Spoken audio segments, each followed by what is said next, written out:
but I say, well, what do you think we do here? And they're like, we're a construction company. We make exterior panels. We put this. I said, no, we move people's money from their bank account into our bank account, and we keep it there as long as possible.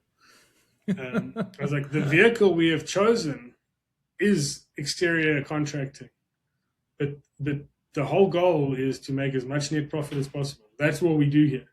We just happen to be project managers and whatever doing exteriors. And I hope that half the people a light bulb goes off, with another half probably like, Chris is crazy. Have you ever wondered how successful architecture, engineering, and construction companies scale their business? Or have you ever wanted guidance on how to get more growth, wealth, and freedom from your AEC company? Well, then you're in luck. Hi, I'm Will Forat. And I'm Justin Nagel, and we're your podcast hosts. We interview successful AEC business leaders to learn how they use people, process, and technology to scale their businesses.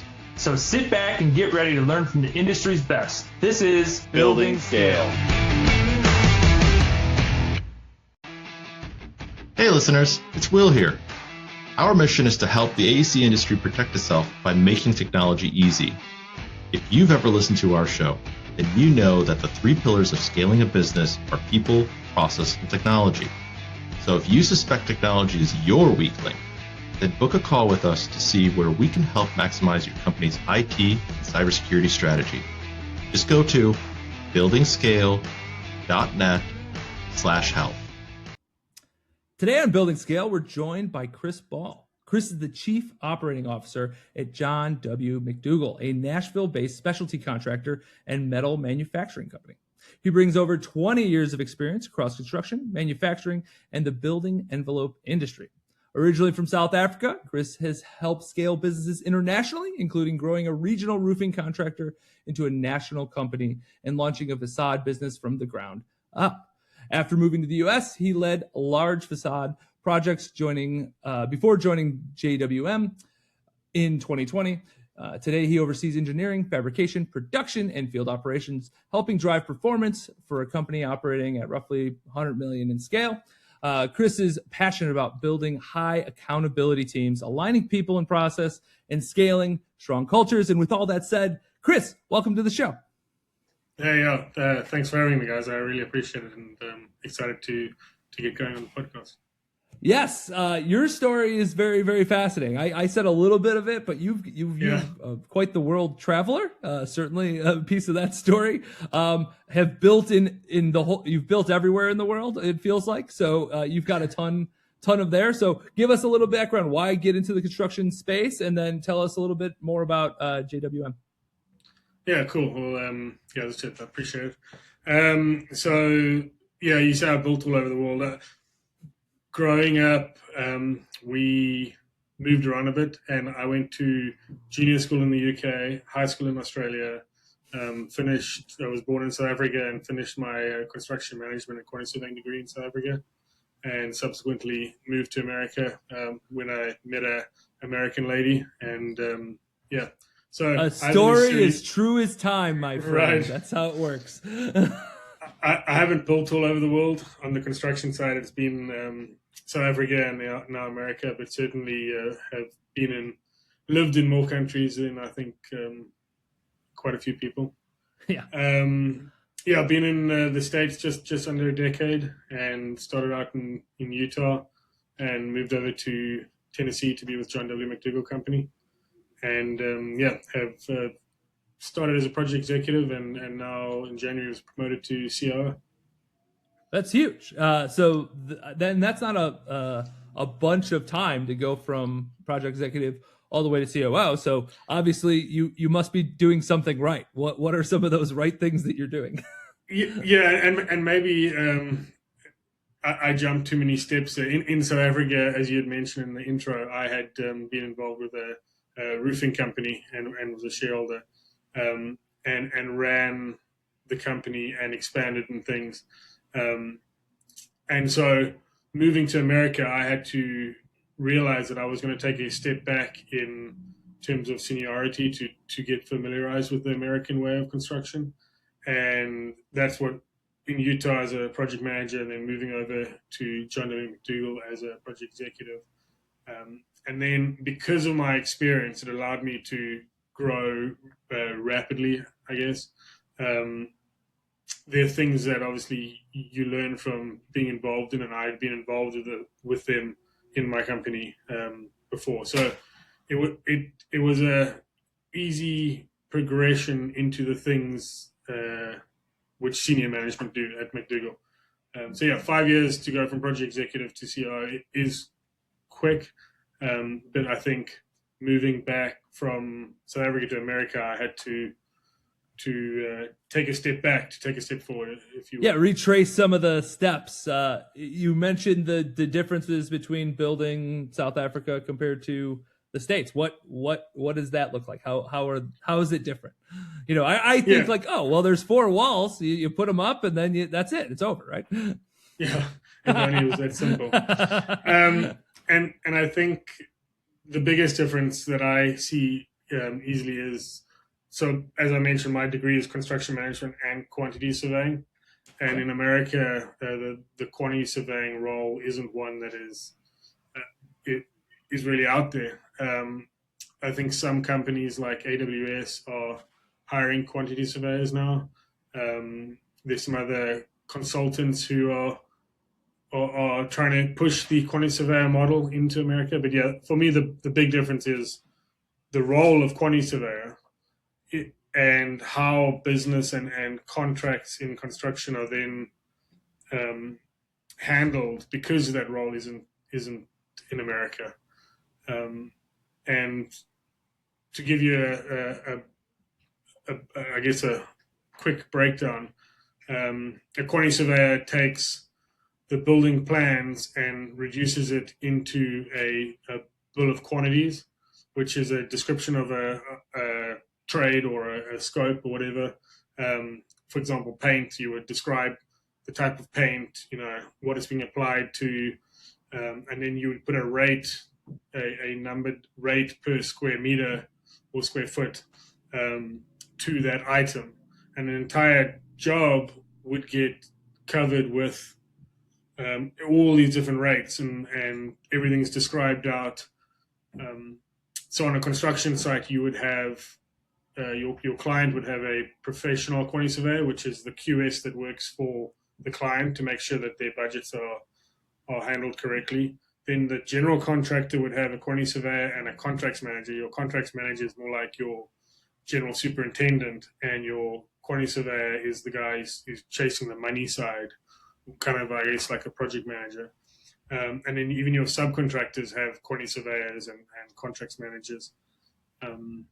And it's just, yeah, it's just a different way. In America, as you guys know, a lot of our work is lump sum. So you get the job, you determine how many square meters of something it is, and then you put a lump sum price to it. And then if they change the drawings, you do a lump sum price on the change order and things like that. Whereas with a bill of quantities, as long as they haven't changed the description of it, your rate would apply to the whole job. So for example, in roofing, if you say, okay, I'm going to do 10 square meters of corrugated roofing, and now it's 20 square meters or square feet or whatever you want to call it in measurement, but you just apply that rate out. And you don't have to do a whole change order and things, whereas obviously if in America, if you said I'm doubling the roof area, or here's your change order, and it's another lump sum. It's almost like a menu, right? It's like, you know, the cost of the thing. How much of the thing do you want, right? Like it's yeah. We thought it was 10. We thought it was 10 square feet or meters. Now it's 20. You know exactly what it costs. There's not a change order that says like, oh well, we got to go back to the beginning and then we'll reevaluate what's this going to cost. Yeah, and then provided the description didn't change, right? Sure. And if it can't be I was painting a wall and now I'm actually putting up a wall. Or I was painting a wall that was above ground and it was a dry wall, and now I'm painting a concrete wall that's in the ground, and I have to do those fundamentally change what you're applying the paint to and things, which could result in a different rate. But if it's I'm painting the wall here and I'm painting the wall there, you can just apply it out. Got it. Okay. Yeah. So as a leader, because you've been a leader in different places in the country, but then also different places around the world, what are maybe some things that you've seen that perhaps work in one place but not necessarily another place? I mean, I think leadership is probably pretty universal. I mean, you need to give a common goal for people to chase after. You need to have clear visibility into it, so people know what the standard is that they have to achieve. Communication to the team in a timeliest manner, so not delayed. I mean, I think from a leadership point of view and leading people, that is throughout the world, it's the same thing. Obviously, when you're dealing with different languages and things, it gets more complicated. And how do you have frank conversations with people when you have a language barrier? But I think from a leadership point of view, it's pretty synonymous across the world. It's clear communication, clear standard. I have a board that a quote that I have on my board here is, "Truth delayed is leadership betrayed." And I firmly believe that if you're delaying truth to your team, you are betraying your leadership. And so that's something that I really push. And that's, I would say, my leadership style as I've got older has obviously evolved quite a bit, from being the do it because I said so and beat my chest, now to being a lot more concerned and aware of people's fundamental needs. The end goal has to get achieved, but how we get to that end goal doesn't have to necessarily be my way, their way, whatever. There's always going to be 100 ways to get to that end goal. So as long as you're communicating that end goal and what the standard for acceptance is, how we get there is what makes companies good, is the individuality that people bring. That's what makes companies good, is if you accept people's individuality and you don't try and make robots out of the system. So, you don't want 100 people doing the same thing the same way. Can you give me some examples? Because you obviously didn't learn this right away. Can you give me some examples of maybe same situation, two different people? You don't have to name the names, but what that actually looks like in reality? Yeah, I mean, I think a lot of it is, and it's a tough question, Will, so I appreciate that. I think a lot of it is the problems come generally with the way we deal with our customers, internal stakeholders, external stakeholders, vendors and things. And so we use a project management system that we kind of Frankenstein together using Smartsheet and Spectrum and some other things. The result is that we need it to be on time and on budget, right? Mm-hmm. The nuance, and I'm trying to answer your question, Will, is that just because I want to deal with a customer in a certain way and be very direct, maybe that customer doesn't like that direct approach and they want to do everything over email, and so my PM, who is maybe a little bit more softer or it handles the same conflict and we all know construction is high pressure and conflict prone, and just the way they dealt with the conflict or the animosity differently ends in a better result, a different result, but as long as the project itself is coming out successfully. I don't think I've answered your question great, and I'll kind of think of a better example. Overarchingly, right? It's a people first process, right? Like, you need both. Both are crucially important for a business. But at some point, it sounds like you came to the realization that, like, people, that's the thing that's above process. Like, you need to have great people. You need to have people that are different. You need to have people that have individual abilities that shine. And like, it is the how do you deal with that? And when did you learn that idea of like people? I'm going to say people over process, and that sounds cliche, but people over process. When did you learn that concept or implemented that concept more regularly? Probably, I mean, I went to it's Mastering Leadership Dynamics with Truist Bank. They do a whole week course, and we've put a lot of our senior managers through it now.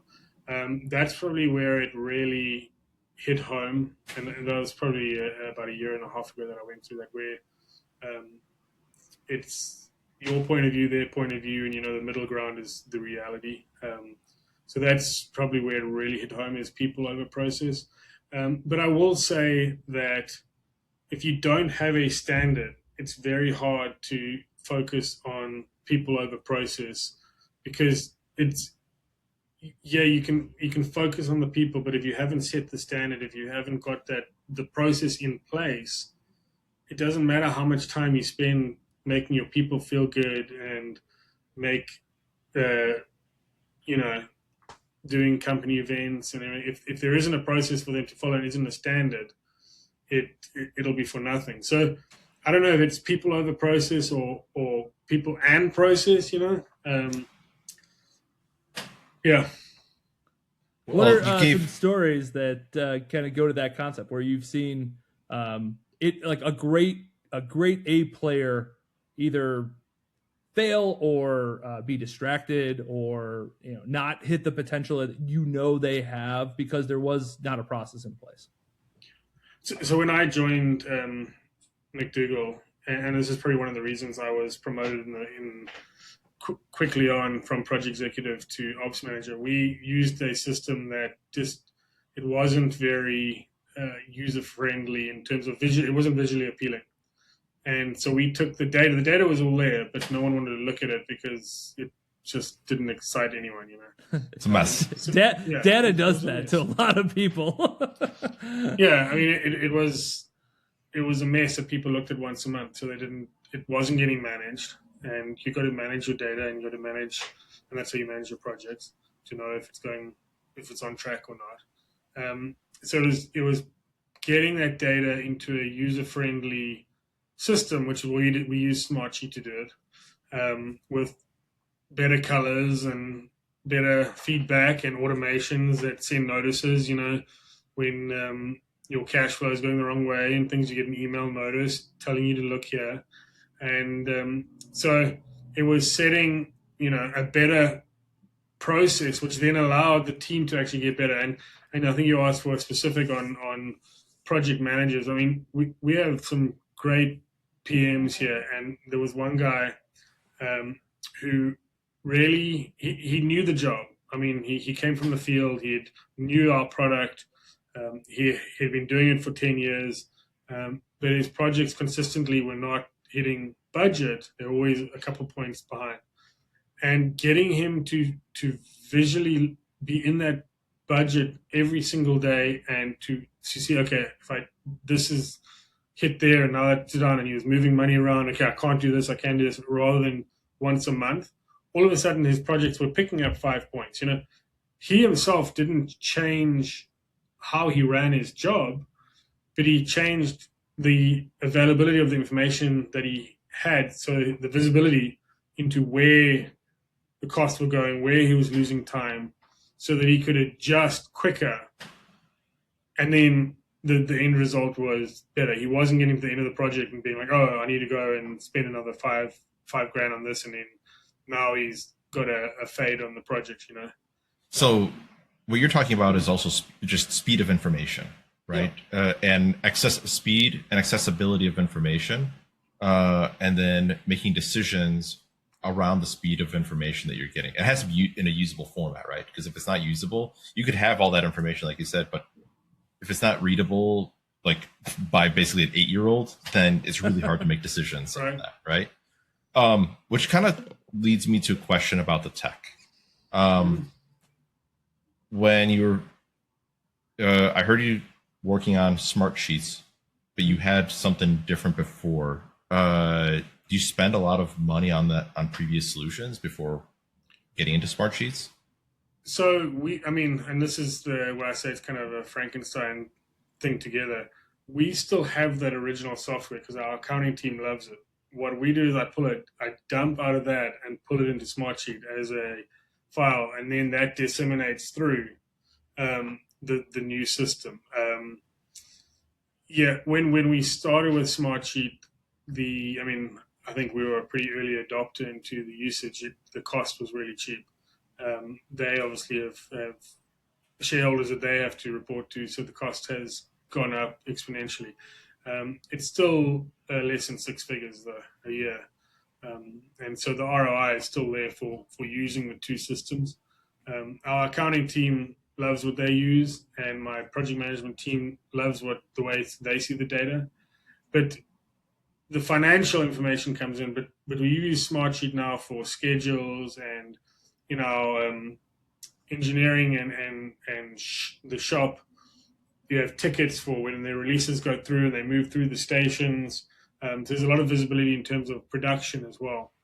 And in our daily reports for the field, they have a QR code which they fill in a form and they do photos. And so every morning I come in, and it's all about data and information, right? The faster you get, to your point, the faster you get information, the quicker you can make adjustments. So in the morning when I come in, I know all the daily reports for the jobs in the field have to have come in, and my email, I get them automatically emailed to me, and I go through, okay, what do the job looks like? Photos, what are the issues? One of the main thing our field crew has to put in is delays. What is delaying you? Our project managers, I don't know if they love it or not, but like if I see a delay, I'll screenshot it and send it to the PM and be like, don't make sure you didn't miss this, because this is what's holding up our field team from finishing this area. Maybe it's we ran out of screws.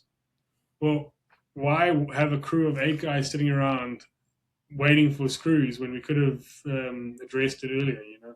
So yeah, to your point, it's speed of information, using the system. But we've really pushed Smartsheet into places that we didn't expect it to be when we started out using it. The first model I built had budget and schedule, and then my engineering manager got involved and they built out the production side, and then my field manager and I talked about the field and getting that information. And we use it for a lot of things. One negative is because we've scaled it across, the architecture of it, for lack of a better word, isn't great. So the connections, like I would love to redesign the whole system and have like a central hub where all the main forms are, and then it all goes from there. Right now, I feel like we have central hubs all over the place, and some connect and some don't, and this one's floating here all by itself. And, so there's certain better architecture we could do if we were to redo it. But to do that, we would have to stop and start again. Lots of work that would go into that redo. So why choose to kind of build your own in comparison to just finding another solution, right? Like obviously there are so many softwares for the construction space. It is endless. Why not go find a one that both accounting and the field or the project team liked? And that's a great question. What I've found is that most of these softwares want to change the way you do your business. And what I liked about Smartsheet is that it's totally customizable. You can build it and things. Obviously a big one is Procore in construction. And, yeah, for sure. I feel my opinion is that it tries to make everyone the same again. And it wants, everyone in construction is going to use Procore, and we're all going to do our RFIs on here. We're going to do drawings here and everything, which is great. But if that's not the way our company worked, now I have to redo all our processes. And if we were successful and profitable and doing well, why must we now change everything we've been doing to fit into a software that someone else has designed? That long and short of the answer is that I like its customization to what we do, so that we can, what we know we do well, we can keep doing without trying to change our system. That's a great point. obviously there is work to building your own inherently, but you do get you can follow your process compared to fitting into the cookie cutter process of whatever software that you're diving into. Did you? I do have a question. Did you try before you got into Smartsheets? Did you try any other software before coming to that realization? So at a previous role in America, I was part of the rollout of a software called Coins. I don't know if you guys know Coins. I've not heard of it. I've used Procore a lot. So I had a good basis for what was out there. But no, we didn't come in here and demo a bunch of options and then, we're going to do it ourselves. I would say we kind of fell into it. I was looking for something that I could get the PMs to look at every day. And I wanted a clear budget where they could, one of the software that our accounting team uses, if you want to do an internal change order, like we're moving money from screws into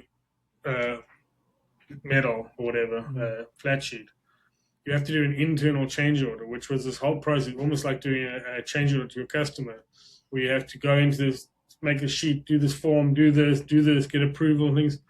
Well, we're just moving money from one bucket to another bucket. It should be as simple as just negative there, positive here.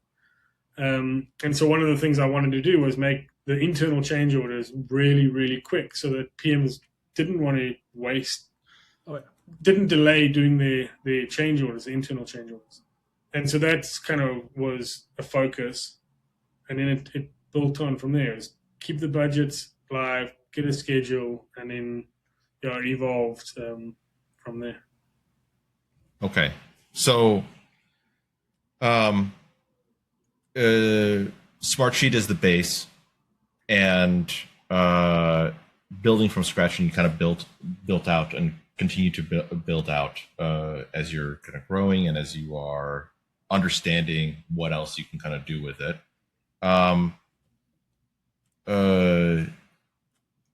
Is there a point in the process where you go, I need to scrap it, or I need to really go back and go, shoot, we made a mistake? Because you talked about software, like pre-built software, where it's like 80% is done for you, 20% is configured, give or take, right?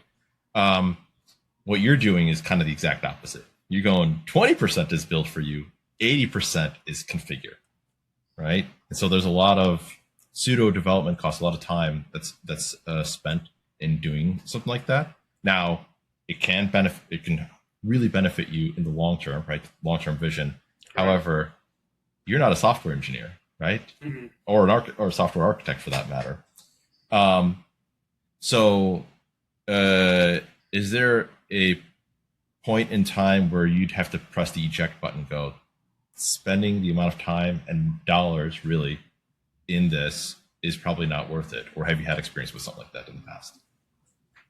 Yeah, I mean, that's a great question. Our company has two divisions. We have processing division and then the architectural division. The architectural division is 80% of the flow and revenue. The processing is about 20%, maybe a little bit more than that, of the revenue. However, in our shop, it's almost a split, or a flip, is that the processing division is 80% of the shop floor, making these parts and pieces for large OEMs, and 20% is architectural. We bought a off-the-shelf, customizable product that was sold as a perfect fit for manufacturing for what we do, and have spent 3 years trying to roll it out effectively, still trying to make changes, still trying to debug it. And we're at the point now where, we are getting out of it and focusing on Smartsheet and using Smartsheet, what I took on the architectural side. Now we're going to pull it onto the processing side. So we're in the middle of a rollback and build out right now of that. So there's definitely a point when, and I think it's when the data isn't reliable. So all the hard work and the data you're getting, you're still not happy with it. Can you give examples? What do you mean by data is unreliable? Right, it's there. So what do you mean by data is unreliable? Oof. When it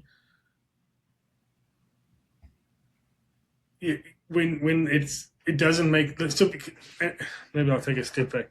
When I think with these off-the-shelf products that you can customize, you're pushing it to do the way you're trying to change it to do your business, right? And I think with these customizations, you can create issues within the software, even though it's an off-the-shelf kind of software in the web. And if you don't have the time and resources to go and debug the entire thing, when I say the data is unreliable, is because there's somewhere in the customization it has created an anomaly which is pumping out the wrong thing. So, for example, we estimate in the software, it gets pushed to the shop floor and it goes through. Well, the hours on the router for production was half of what was actually estimated. So when you pull it out and you say, okay, well, we busted the budget on hours, but then you pull it all the way back and you're like, well, the router was never right. Those are the kind of, when I say the data is unreliable. So now you're like crapping your shop manager out because he's doubled his hours. And he's like, well, you never gave me enough hours in the first place. And now your estimating manager's freaking out. He's like, oh, I gave you enough hours. We spoke about this. And it turns out that it's a software issue that because of the customization is creating turmoil. And that's a real example that has been going on. So, that feels like no, you did it. No, this is you. No, this is you. And it's like, actually, it's the software. It's not any of us individually. I'm fortunate enough to have some friends who are, well, a friend in particular that I'm thinking of, and a high-powered exec in a massive manufacturing company, and they had two divisions, and we were talking over dinner the other day, and they bought a ERP system, and the two divisions, one decided to buy the ERP system as it is and change the way the company did the work. The other division decided to customize the ERP and not change the way the company worked. Which one do you think has got no problems? Which one do you think's got problems? Well, if you don't change first, the software, I think they both got problems. That's first. Second, in generality. Second, I have to guess that it is easier to customize software compared to changing X amount of people that have to do a process. That is my belief. So the second, that would be, I'd say B. That's my guess. So it was harder in the beginning for the company to change, the division to change their processes, but because they didn't change the software, once they got everyone to be in line with that side is actually working better than the one where they changed the software because they never got rid of the glitches. And that's the issue. And I think it's the time spent thing that you kind of have to determine, and Will, to your question, when do you cut and run? I mean, once you're $1 million in spending, like, you just not keep on going. Like, what is that? The cut your loss fallacy or something? What? There's a word for this. It's like gamblers have this problem. They just sunk costs. Yeah, that's totally what it is. Where it's like, well, I've already put in this much money, so I have to keep putting in more money, and it's like, that's not how you shouldn't think that way. Obviously, things take time, and you have to keep going at certain things. But it also, you have to know when to hold them and know when to fold them, and that's the sunk cost fallacy. And to your guys' questions, I think it's between, like you said, well, Smartsheet is 80% customized with 20% base, right? I think that's what you have to determine is either I'm going to fully customize and we're going to figure this out, or I'm going to change the company's processes and I'm going to buy off the shelf, because these software companies will say they can do it and they can change it and things, but how many hours? And if you can't see how to do it yourself, like, it's just so much sunk time and meetings and things trying to change a software when you could have just accepted it as it is. So I'd say that's the kind of decision tree you have to have. I'm either going to fully customize, which is doing something, maybe building it yourself, hiring someone to build it, a Smartsheet, or take it off the shelf. So one thing that I heard there is a question: if you're evaluating software, and let's say the thing isn't quite where you need it to be at, it's not asking, especially in demos, right? There's a whole bunch of jokes about demos versus reality, but when you're evaluating software, instead of asking whether or not it could be, they can change it, or whether or not they can fix it, whatever it is, it's asking the second question, which is, well, how long before that change can actually happen, right? Either asking in hours, weeks, months, right? Or years, right? And probably committing to that contractually, because I don't know, I have a lot of experience with development as well. And I can say that all kinds of promises are made, but when it comes to, okay, here's the shiny penny, are you going to actually like do it? And it's like a million shiny pennies later, and it's still not done. So are there any other questions that maybe we should, if anyone's evaluating software, either building or just going with, because I see both sides, right? If you're big enough, I think not changing your process and changing the software makes sense, especially if you've outgrown whatever your existing software is, right? I can totally see that happening. But for smaller companies that don't have the budget to, let's say, hire people to develop or to be able to change the process, or they don't have enough overhead from their back office and administrative staff to change processes, that's going to be nearly impossible for them to do, because they're trying to still probably figure out their processes. So off-the-shelf software probably makes more sense, right? Are there any other questions that maybe now that you've had the experiences, maybe, let's say, not as highly scaled as you are, maybe some questions that they should be asking if they're going to be changing their construction management, ERP, whatever software, because those are big softwares. Yeah. Are there any other questions that you would be asking? And you guys probably have even more experience than I do on the software side. But yeah, getting a demo and then really stress testing it, like, don't just accept the salespeople's words. I mean, their goal is to sell the product. You got to stress test it. Find your most complicated incident of a RFI that turned into a change order and track it through and see how that works. And I'll just say, get the sales guys to stress test it. Don't worry about. I think as people, we don't want to put other people into stressful situations. And so maybe we hold back on asking questions, which then bite us in the ass later on. And it comes down to, again, truth delayed is leadership betrayed. If you should ask, I was literally looking at the note that I wrote down that quote. Yeah, if you don't want to ask a sales guy a hard question now, and then you're going to buy the product and it's not going to work. I mean, you're betraying your leadership and your position. So stress test it and put the sales team that's trying to sell you a product, really put the pressure on them. And remember, they're trying to put you in a stressful situation anyways. Yeah. So it's it goes both ways. And these products are not cheap. I mean, we're not talking about like 4 figures. I mean, these things are a lot of money. And if you take, and especially with a smaller company, how many jobs do I have to do to be able to cover the cost? And profitable jobs I have to do to be able to cover the cost of this product, this software. And is it really going to push the needle?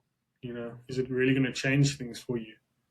That as you get up to 100 million, obviously, I mean, it's a small percentage. But if you're doing 5 million, and I know a Procore bases off revenue, but other companies don't. But if you're doing 5 million, do you need to go spend $100,000 on a software, which will take a chunk of your net profit? Those are the questions you need to try to figure out. Yeah. What's the return you're going to get on that? Time, and then obviously to money, the actual dollars.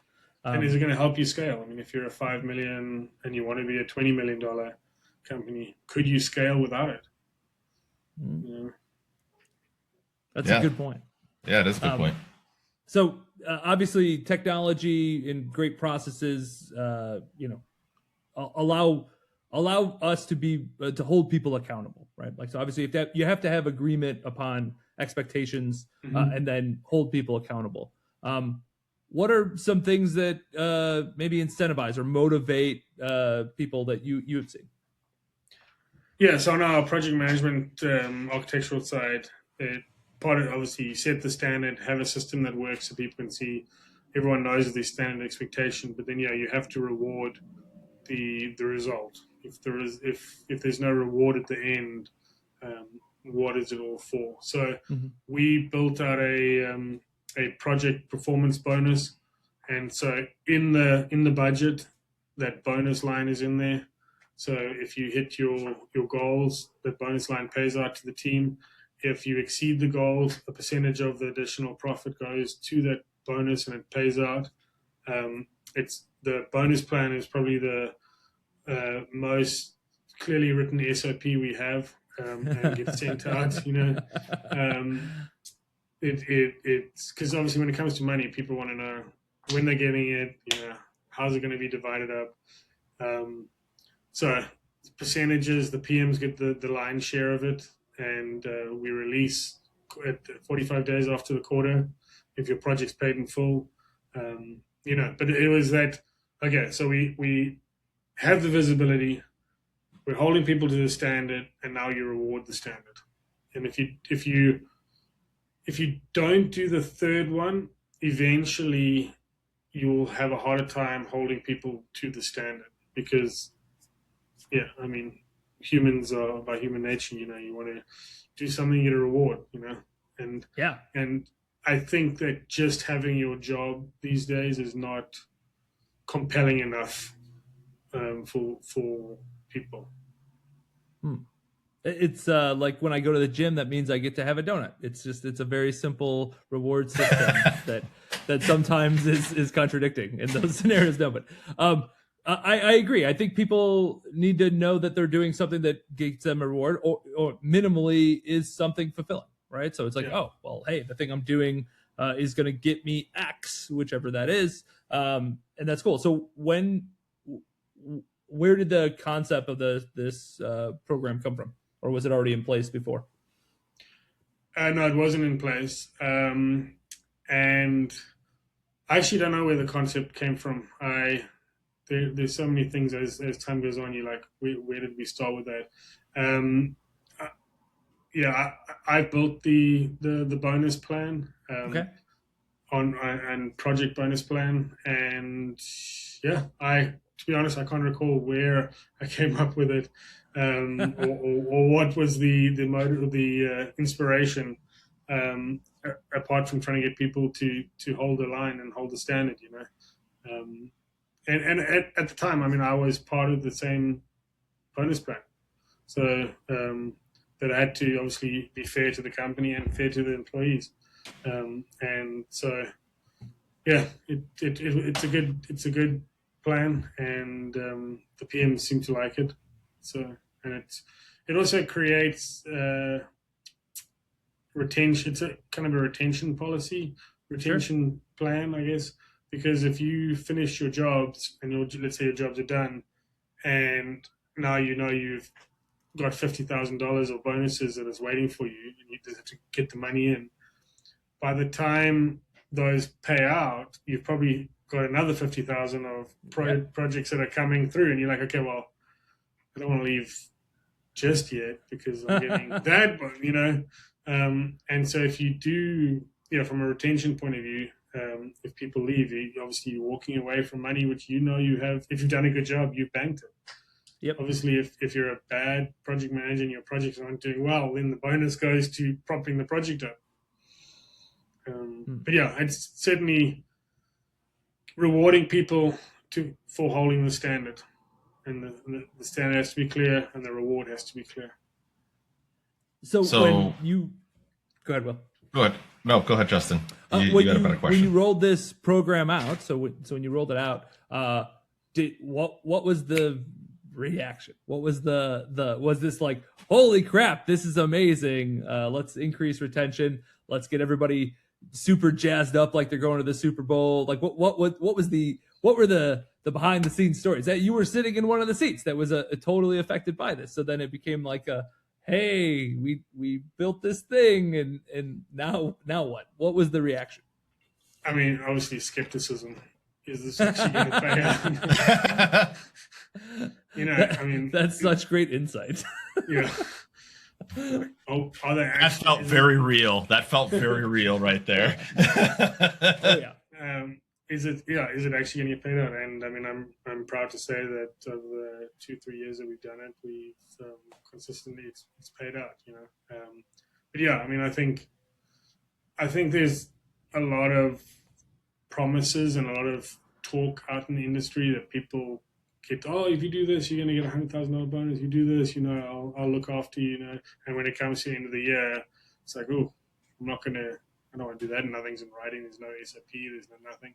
So I think getting it formulated correctly. But yeah, there was skepticism, and there still is when in these big projects. I mean, we're doing $10 million exteriors projects, and you're looking at that line in the budget, and like, that's a lot of money.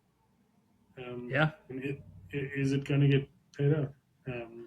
But yeah. Yeah. Have you found it be beneficial for new hires? So attracting talent. 100%. Yeah, it's certainly part of the packet when we give the benefits. We do match 401k, we do this, but here's a bonus plan that is very lined out, and it also allows us to worry less about base pay and focus on the base is what you live with. But if you do your projects well and you're a good project manager and you back yourself, the limits are how well the project is, and there's no cap to the dollar value. It's uncapped. It's just based on the project. So if you can convince someone to give a $10 million change order with zero cost, I mean, that's a good payday. I'll tell you that. Right. Everyone in the team benefits, and obviously the company benefits. I mean, that's what we're here for. One of the things I tell new project managers when they come in, and I love the money side and the financial side, and I'm pretty analytical on that. But I say, well, what do you think we do here? And they're like, we're a construction company. We make exterior panels. We put this. So, no, we move people's money from their bank account into our bank account, and we keep it there as long as possible. I was like, the vehicle we have chosen is exterior contracting, but the whole goal is to make as much net profit as possible. That's what we do here. We just happen to be project managers and whatever doing exteriors. And I hope that half the people a light bulb goes off, with another half's probably like, Chris is crazy. What's he talking about? I can totally see that when you break it down to the simplest form, right? Like, what is business? Like, what is the whole concept of it? And that's it, right? So I think, not a charity. Yeah, exactly. We are not running a nonprofit. Like if that was the case, then we would perhaps operate differently. But we operate the way we do because we're a business. So obviously, retention and hiring, that makes sense. What about delivery, right? So obviously, the incentive is to deliver faster, better, on time or under budget projects. Have you tracked and then seen, oh shit, we're hitting this way more than we were before? Just make sure I understand the question. We're hitting better budgets, or we're getting more projects? Sorry. Because of the program, because of this incentive bonus structure, are you frequently seeing that they're hitting the marks that they need to get budget, which in turn is a better delivered, a quicker or on budget delivered project, more so than perhaps 5 years ago or something like that? 100%. And I think another deliverable that we can track is how many of our customers are repeating projects with us and negotiating work with us. When I was actually looking back in 2020, our backlog was in the 20 millions. We have just shy of 100 million in backlog right now. That is testament to the fact that the project managers have done a really good job. And how they done that is because they're using the system, they know the standard, and they're getting rewarded for it. The company's getting rewarded for it. They're doing a good job with customers. And what we've seen with the growth of the data center market we also play in is it started in Virginia, right? And the guys now, these young project managers for GCs have all left Virginia, and now they're in Texas, Ohio, Georgia, and they are starting their own teams as they're becoming senior PMs and things, and they're pulling us with them. And if our projects weren't doing well financially or schedule-wise, obviously they're not going to do that, because even if they love you, if your project's struggling, that the stress of your PM is going to transfer to them, because there's going to be more arguments and things like that. I see a notable difference. I would say that the PMs are, when you walk out in the office here, people are happy, it's a happy environment to be. Maybe sometimes too much giggling going on, but we work hard, play hard, the standard's set, and a lot more customers are coming back and repeat work and new customers. And it's a very notable improvement over the last 5 years since we started using the system. Yeah, it ain't fun until the whole team's winning, and then obviously that's what's happening over there at JWM. And even back in South Africa, I had 3 best friends, or a group of us, and at the time I was 25 and running a roofing company, and I had more free income than I knew what to do with. And so we would go out, and what do you do as a young guy? You go out and have too many beers. Oh, yeah. And for the first couple of months, it was fun being the guy who had money and paying for your friends. But after a while, I was like, I don't want to be the guy who has money. I want all my friends to have money as well. So I started a roof cleaning company with the one guy. I put another guy through a project management course and then hired him as a project manager.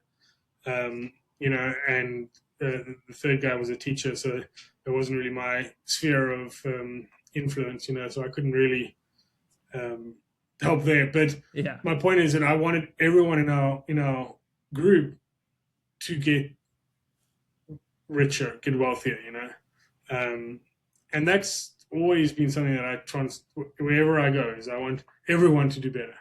Because if everyone's doing better, the end result is happier people, companies doing better.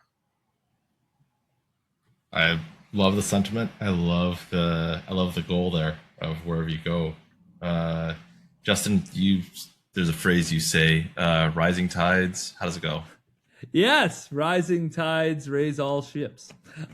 Yes, which I'm not gonna lie to you, Chris. There was probably about 100 episodes where I butchered that saying. I would say like tides and ships and all kinds of different places, but now it's up here. Now it's finally in here. Rising tides raise all ships, and burn the boats. A lot of ship references this week. It was literally another podcast talking about burning the boats. I don't think I know the burn the boats one. Oh, so the concept of burning the boats, I think it came from like Spaniards coming to. I think originally it came from when Spaniards traveled to Central America, but the concept was like you can't have like the fail safe. You just have to commit. So what do you do when you land? You burn the boats. There's no going backwards. We are only going forward. So you burn the boats, which is So I live in a desert, but I really love boats. I don't know, for some reason. I want to go off of something that you said before. So we talked about employees, and you also, while there's a lot of work that's self-performed, there's work that's also not performed by self, right? Especially trades, etc. while the term outsource is not really used, right? It is a version of outsourcing. When do you know when to, let's say, hire in-house versus outsource? And it doesn't have to necessarily be with a trade, okay? So I'm now kind of more generically speaking, because, for example, developing, right, or pseudo developing, that's either in-house or you are outsourcing. Yeah. Right. So what's your concept or what's your philosophy around outsourcing versus insourcing? Yeah, I mean, that's a great question. And I think for me, it comes to trust. Do you know the person that you're going to be outsourcing to? Do you trust that they're going to deliver what you need in the time? Is it just another job for them? Because if you do hire in, the person is, they're more connected to the organization. Their success is directly resultant in the company's success. If you're outsourcing, let's say, build outs and things, if it's a failure, well, let us move on to the next job, and if your guy is now an in-house person, their job's obviously on the line, and the success of the company. So, and the reason I say it comes down to trust is because we had a project manager here who went out and is now a Smartsheet guru, and he wasn't part of our initial build out, but at the same time that we built ours out, he had gone off on his own trajectory, and he's actually helping us with this latest rendition of the shop. Would I have hired someone else that I didn't know and trust to do it? Probably not. I probably would have tried to do it ourselves with the team that I have here, and who I've sent to Smartsheet University and I think they call it Engage and things like that. So for me, it comes down to trust. How much time have you spent with the outsource? How engaged with the result of what you're trying to achieve are they? I know there are obviously mechanisms in place that we could make the financial results be dependent on success. But once again, that's trust. Do you trust this consultant who is telling you they can do this, they can't do this? Sounds like a repeated theme within our episodes. Trust and in the industry, trust is such a big word. Oh, yeah. Yeah, so no Fiverr Smartsheet specialists is what I'm going to go ahead and guess. No VAs that are in whatever country. I think if you have a very clear understanding of what you want, you can use Fiverr. I mean, if you're like, hey, I need you to build a sheet that does this, this, and this, and this, and here, and this is where we are, I think you could use someone that you find on Fiverr. But if you're asking someone to do come and understand my business and help me make this better, I'll probably stay off Fiverr. Okay. You know what? I just realized we are at the top of the hour. So, Justin, that means that we need to do our last question. You want to take us away? For sure. Chris, if you could go back 20 years, it's 2006. Not sure what part of the world you were in at that point, but what advice would you give yourself? If, the future self comes back in the mist and comes, hey, Chris of 20 years younger, this is what you need to know. That's a great question.